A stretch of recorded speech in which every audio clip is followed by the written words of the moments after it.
Hi guys, in today's video I'm telling you the story about the girl who spoke to storm. In the coastal town of Windermere, storms had minds of their own. They didn't just crash against cliffs or flood the beaches, they whispered through chimneys, bent trees into shapes, and sometimes knocked politely on windows. Everyone feared the storms except for Kaya. Kaya was 15, always barefoot, always outside. People said the wind followed her, and maybe it did. Birds landed near her, rain slid off her like oil.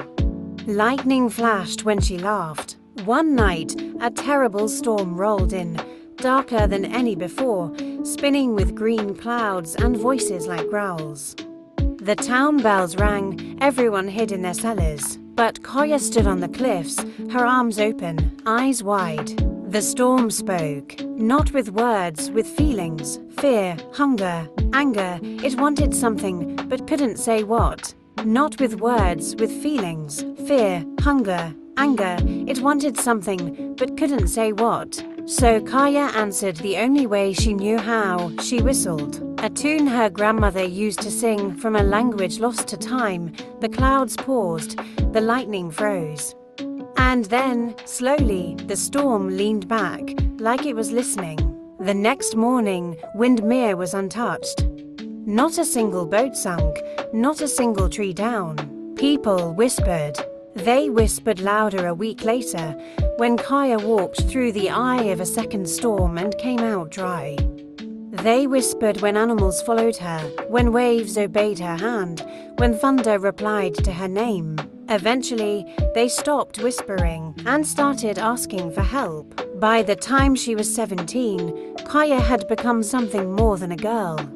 She was Windermere's storm speaker. She didn't control the weather, she understood it. But she knew something else too.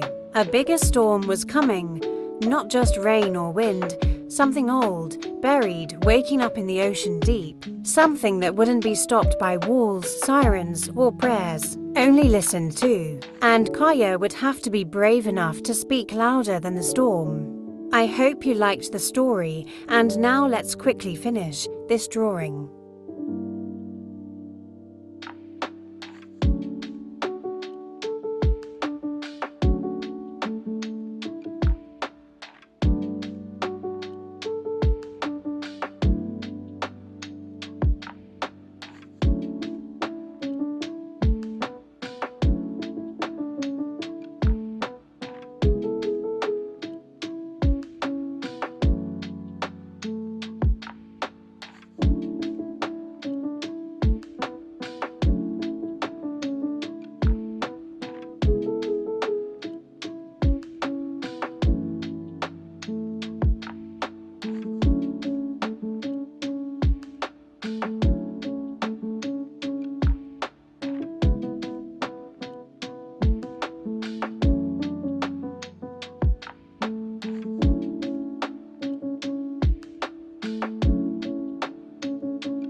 Bye.